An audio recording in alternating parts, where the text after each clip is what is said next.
अस्सलाम वालेकुम व्यूअर्स, कैसे हैं आप सब। उम्मीद करता हूँ सब बाखैर आफियत होंगे, अल्लाह शाद आबाद रखे। व्यूअर्स, एक्जिमा, एटॉपिक डर्माटाइटिस या आम जुबान में दाद चुंबल या खुजली वाली बीमारी इसके नाम हैं।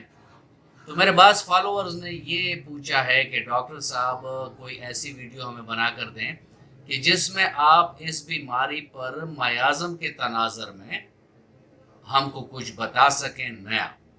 तो आज की वीडियो इसी के बारे में है कि अगर हम इस बीमारी को मयाज़म के तनाज़र में देखते हैं तो हम वो कौन सी ऐसी रेमेडीज़ हैं कि जो हम देंगे और उससे हमें रिज़ल्ट मिलेगा। इस पर बात करेंगे व्यूअर्स। लेकिन अगर आप मेरे चैनल पर नए हैं और अभी तक आपने चैनल को सब्सक्राइब नहीं किया तो चैनल को सब्सक्राइब कर दें और बेल आइकन दबा दें ताकि इस तरह की मुफीद वीडियोस आप लोगों को वक्तन फ़वक्तन मिलती रहें।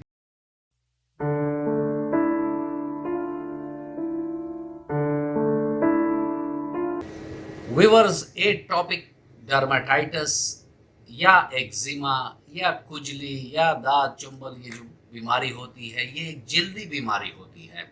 इसमें जल्द पर पैचेस से पड़ जाते हैं, उसमें खारिश होती है, उसमें खारिश के बाद जलन और दर्द भी हो सकता है।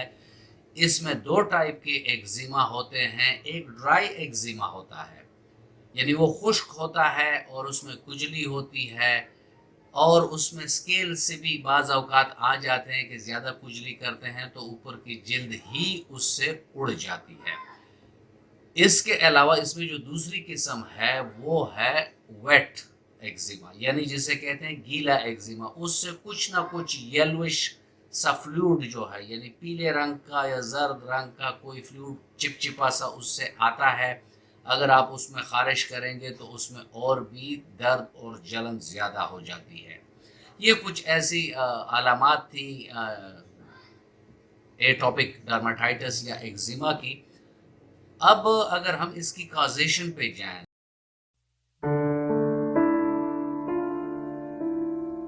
तो साइंटिस्ट अभी तक बिल्कुल पिन पॉइंटेड इसकी कोई कॉज नहीं बता सकी कि इसमें क्या कॉजेज हैं।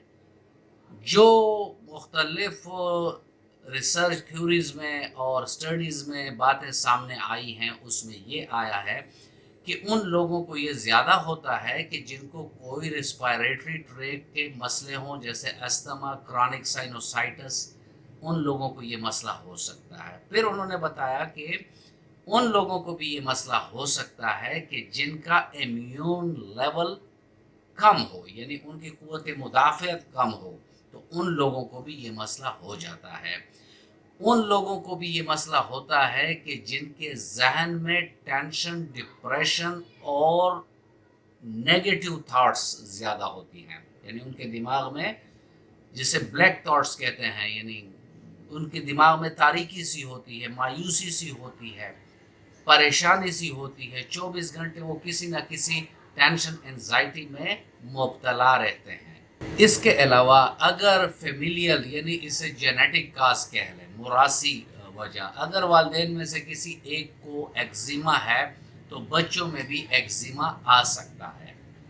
और इसके अलावा एनवायरनमेंट का भी एक रोल है कि अगर बहुत ह्यूमिडिटी भी है, गर्मी भी है, या सर्दी है और खुश्क सर्दी है, तो डिफरेंट एनवायरमेंटल फैक्टर्स होती हैं। या ऐसा भी होता है कि बाज़ लोगों का जो काम करने का एनवायरनमेंट होता है उसमें ऐसा होता है कि फैक्ट्री में काम कर रहे हैं, किसी ऑयल फैक्ट्री में काम कर रहे हैं, या पेंट की फैक्ट्री में काम कर रहे हैं, या कोई ऐसी केमिकल वाली फैक्ट्री है, तो जिसकी वजह से, उस केमिकल्स की वजह से उसको स्किन एलर्जीज होना शुरू हो जाती हैं और एटॉपिक डर्माटाइटिस की तरफ बात चली जाती है।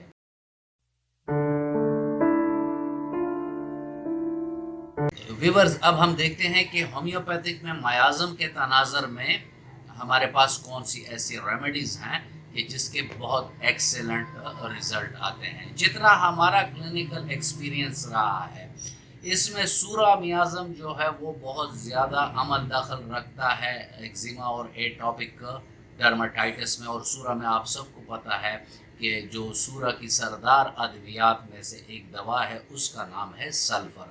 اور ہم کسی بھی کمبینیشن کو دیکھ لیں جو بڑی بڑی جرمنی اور فرانس کی کمپنی نے ادویات بنائی ہوئی ہیں اس میں بھی آپ کو سلفر نظر آئے گا. اور ہر کیس میں بھی اگر آپ سٹارٹ ایگزیما والے پیشنٹ میں سلفر سے لیں گے تو آپ کا کیس 100% کامیاب ہوگا. ٹھیک ہے. اس کے علاوہ جو دوسرا میازم زیادہ تر اس میں آتا ہے وہ ہے ٹیوبرکلر میازم. تو اگر ٹیوبرکلر میازم میں پیشنٹ آتے ہیں تو اس میں آپ سورائنم کو یاد رکھیں. سورائنم اس میں بہت ٹاپ آف دی موسٹ ایک میڈیسن ہے. اس کے علاوہ ہمارے جو ادویات ہیں علامات کے مطابق اگر تر ایگزیما ہو یا ویٹ ایگزیما جسے کہتے ہیں اس میں گریفائٹس کو یاد رکھیں.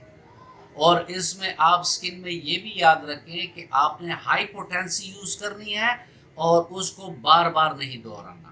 جیسے گریفائٹس ہے 1 ml میں آپ دے رہے ہیں تو منتھلی 1 کورس دیں. اس کے بعد پھر علامات دیکھیں کہ آپ کے پیشنٹ کی کیا حالت ہے. اس کے علاوہ سلفر اگر آپ نے دینی ہو تو اس کو بالکل آپ 10 ml میں دے سکتے ہیں. مہینہ 2 میں ایک خوراک دیں. اگر آپ کو میازم آ رہا ہے اس کا سورا آپ نے ڈائگنوز کیا اور اس کا سورا میازم آ رہا ہے تو جسٹ سلفر 10 ml میں ایک خوراک دے کر اور مریض کی علامات کے لیے آپ ویٹ کریں.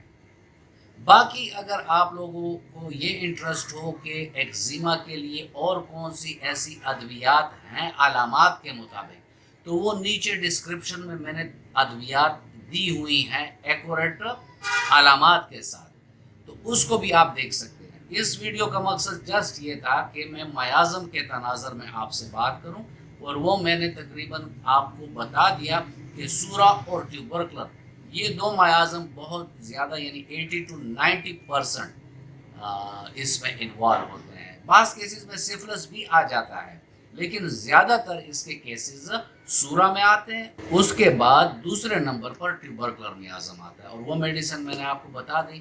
اگر اس طرح آپ کیس کو ٹریٹ کریں گے تو آپ کا کیس بہت جلد ٹھیک ہو جائے گا. ساتھ میں یہ کریں کہ ان مریضوں کو پانی کا استعمال زیادہ کروائیں. اگر ڈرائی ایگزیما ہے تو اس کے لیے ناریل کا تیل ہو گیا یا آپ اولیو آئل اس کو لگا سکتے. ایک اور چیز بھی ہے لیکن وہ ذرا ہے تکلیف دہ. کڑوا تیل. ایک تو سرسوں کا تیل ہوتا ہے اور ایک کڑوا تیل ہوتا ہے.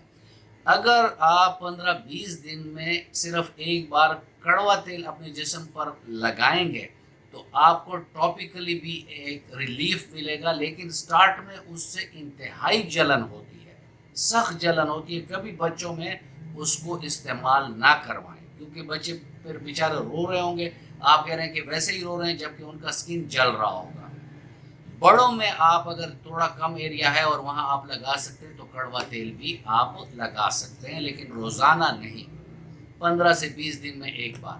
اور ویسے اگر آپ نے اسے آئلی رکھنا ہے ان علاقوں میں تو آپ عام ناریل یا اس کا جو زیتون کا تیل ہے وہ استعمال کر سکتے ہیں. تو اگر اس طرح آپ پیشنٹ کی لک آفٹر کریں گے. اور تیسری بات جو سب سے اہم ہے کہ ایسے مریض پانی کا استعمال زیادہ کریں. جب بھی آپ ان کو کوئی میازمیٹک ریمیڈی دیتے ہیں تو اس کے بعد 18 سے 20 گلاس ضرور پانی کا ان کو زیادہ کہیں کہ زیادہ پئیں. یہ تھا آج کا ویڈیو ویورز.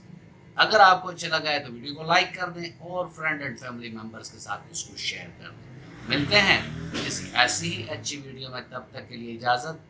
اللہ حافظ.